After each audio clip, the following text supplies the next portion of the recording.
La historia de Job es una de las narrativas más emblemáticas de la Biblia y ofrece valiosas enseñanzas sobre la experiencia del sufrimiento justo a la luz de la justicia, bondad y soberanía de Dios. Aunque es ampliamente reconocido, la figura de Job permanece enigmática.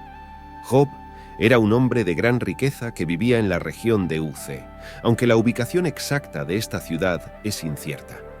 Según muchos estudiosos, es posible que Uz estuviera situada al este de Judá, posiblemente cerca del desierto. Sin embargo, sabemos que esta tierra era adecuada tanto para la cría de ganado como para la agricultura. La Biblia describe a Job como un hombre de integridad, rectitud y profundo temor a Dios. Su fidelidad es evidente en la forma en que se apartaba del mal. Dios mismo testificó su piedad, afirmando que Job era el hombre más justo e íntegro de su generación en la tierra. Al principio, Job era padre de 7 hijos y 3 hijas. Sin embargo, durante el período de intenso sufrimiento al que fue sometido, perdió a sus primeros 10 hijos. Más tarde, Dios lo bendijo con otros 10 hijos. Job estaba casado, aunque la Biblia no menciona el nombre de su esposa. Según el relato bíblico, la familia de Job parecía estar muy unida, ya que sus hijos a menudo se visitaban mutuamente en sus casas y participaban en banquetes festivos para compartir momentos de fraternidad. Job era, además, un padre que se preocupaba profundamente por el bienestar de sus hijos. Se esforzaba por buscar a Dios temprano en la mañana, consagrando a sus hijos al Señor y ofreciendo sacrificios en su nombre. La época en que Job vivió es uno de los aspectos más debatidos de su historia, y determinar su cronología no es una tarea sencilla debido a la falta de información directa en el libro que narra su vida. Sin embargo, hay algunas pistas que pueden ayudarnos en este contexto. El libro de Job sugiere implícitamente que Job habría vivido alrededor de 200 años. Además, Job desempeñaba un papel similar al de un sacerdote en su familia, algo que recuerda a la práctica de Abraham. La narrativa también indica que los caldeos, que atacaron a los siervos de Job, aún vivían como nómadas, y la riqueza de Job no se medía en términos de oro y plata, sino por el tamaño de su ganado. Además, una referencia a Job se encuentra en el libro del profeta Ezequiel, donde se le menciona junto a Daniel y Noé. Algunas interpretaciones sugieren que el Daniel mencionado por Ezequiel no se refiere al profeta Daniel contemporáneo de Ezequiel, sino a un antiguo y legendario rey mencionado en antiguos textos que vivió en una época distante. Si esta interpretación es válida, Job habría vivido en una época igualmente remota. Basándonos en todas estas pistas, la probabilidad más fuerte es que Job haya vivido en la era patriarcal, posiblemente después de los eventos de Babel y tal vez antes o contemporáneamente a Abraham. El texto bíblico relata que Job poseía una impresionante riqueza, con 7.000 ovejas, 3.000 camellos, 500 yuntas de bueyes y 500 burras. En la época en que Job vivía, tal cantidad de ganado representaba un patrimonio verdaderamente grandioso. Para administrar su vasta propiedad, Job tenía un gran número de siervos a su disposición. Sumando todos estos elementos, el texto bíblico lo clasifica como el hombre más rico del Oriente. Sin embargo, el aspecto más destacado de la historia de Job es el intenso sufrimiento que enfrentó. La narrativa describe un evento celestial en el que los hijos de Dios, una referencia a los ángeles, comparecieron ante el Señor.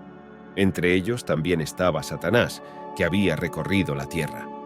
En este contexto, Dios inició la conversación sobre Job, indicando que no fue Satanás quien eligió a Job para la prueba que enfrentaría, sino una acción divina. Sobre la base del testimonio divino de la rectitud de Job, Satanás planteó la hipótesis de que la integridad de Job era el resultado de las bendiciones materiales que disfrutaba. En otras palabras, Satanás acusó a Job de estar motivado por el interés personal, insinuando que su fidelidad estaba condicionada a sus posesiones y que, si se le privaba de ellas, blasfemaría contra Dios. Entonces, el Señor permitió que Satanás sometiera a Job a una prueba, autorizándolo a tocar todo lo que Job poseía, excepto su vida. Así, Job perdió todas sus posesiones, Todos sus bienes desaparecieron. Sus siervos fueron asesinados a espada y para agravar aún más su aflicción, todos sus hijos perecieron en un solo trágico incidente cuando una violenta tormenta derribó la casa en la que se encontraban. Ante tal aflicción, Job rasgó sus vestiduras, se rapó la cabeza, se postró en el suelo y adoró al Señor. Fue en ese momento que pronunció las conocidas palabras: «Desnudo salí del vientre de mi madre, y desnudo volveré. El Señor lo dio, y el Señor lo quitó. Bendito sea el nombre del Señor». Según la narrativa bíblica, los hijos de Dios comparecieron nuevamente ante el Señor, y Satanás estaba entre ellos. Una vez más, el Señor interrogó a Satanás sobre Job. Esta vez, Satanás argumentó que Job no blasfemaría contra Dios, ya que todavía conservaba su salud. Dios permitió entonces que Satanás afectara la salud de Job, aunque no se le permitió quitarle la vida. Así, Job fue afligido por una terrible enfermedad. El texto poético de la Biblia no detalla el tipo de enfermedad que aquejó a Job, pero destaca que fue cubierto de llagas malignas, desde la planta de los pies hasta la cabeza. A pesar de que la descripción posiblemente represente solo una etapa de la enfermedad, la esposa de Job, al ver a su esposo sumido en tanto sufrimiento, aconsejó acelerar el inevitable fin y maldecir a Dios. Ella, naturalmente, no sabía que la vida de Job estaba bajo la protección divina y, como muchas personas, compartía la opinión común de que esto era un castigo de Dios. En respuesta a su esposa, Job la reprendió, diciendo que estaba hablando como alguien que abandonaba la fe y traicionaba a Dios. El término hebreo utilizado, traducido como «alguien que abandona la fe», llevaba la connotación de infidelidad y apostasía. Job expresó que ella se dirigía a Dios como si él, así como concedía bendiciones, no pudiera permitir igualmente la aflicción temporal, sin actuar de manera injusta. Posteriormente, en la narrativa bíblica, Job recibió la visita de 3 amigos: Elifaz, Bildad y Zofar. Estos amigos eran igualmente sabios y acomodados, perteneciendo a una posición social similar a la de Job.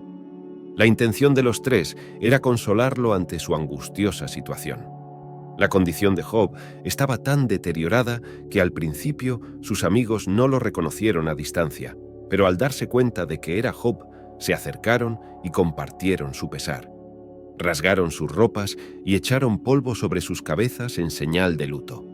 El sufrimiento de Job era tan intenso que, según el relato bíblico, se quedaron con Job durante una semana sin pronunciar una sola palabra. Sin embargo, después de este periodo de silencio, comenzó una extensa y formal discusión entre Job y sus amigos. Sobre la base de esta interacción, queda claro que los amigos de Job emprendieron una serie de discursos basados en argumentos de causa y efecto, en los que esencialmente atribuyeron a Job la responsabilidad de su intenso sufrimiento. En resumen, los amigos de Job lo acusaron de conductas como adulterio, robo, falta de hospitalidad y locura, culminando en exhortaciones para que se arrepintiera. Estos discursos revelan la falibilidad de la sabiduría humana. Después de las acusaciones de los amigos de Job y los intentos de Job de justificarse ante ellos, un joven llamado Eliú entró en la discusión, enfatizando el papel disciplinador del sufrimiento y destacando que la comprensión humana es limitada frente a las acciones de Dios. Después de la extensa discusión entre Job y sus amigos, el Señor se manifestó ante Job, surgiendo de un remolino. Sin embargo, Dios no respondió directamente a las preguntas que Job había hecho durante los debates con sus amigos. En lugar de eso, Dios presentó a Job una serie de preguntas retóricas que enfatizaron su infinita sabiduría y soberanía, llevando a Job a reconocer la limitación de la comprensión humana. Job comprendió entonces la importancia de confiar plenamente en Dios, ya que Él tiene todo el poder y sus planes son incuestionables. Dios es el soberano del universo, gobierna todo sin depender de consejos externos y su voluntad es suprema.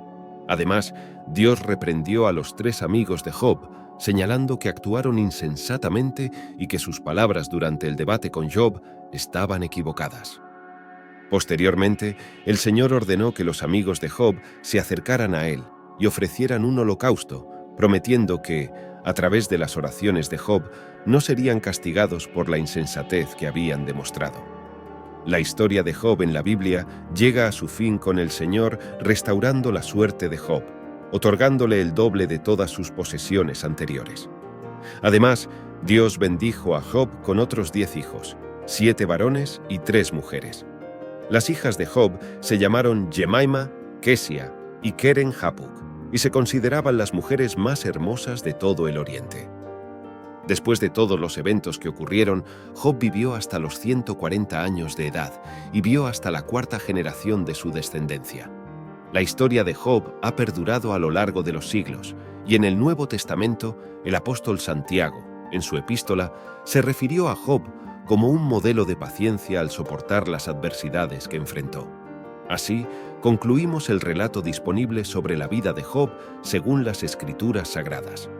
Si este estudio sobre Job te fue útil y aún no estás suscrito a este canal, te invitamos a suscribirte ahora y activar las notificaciones para recibir otros estudios similares.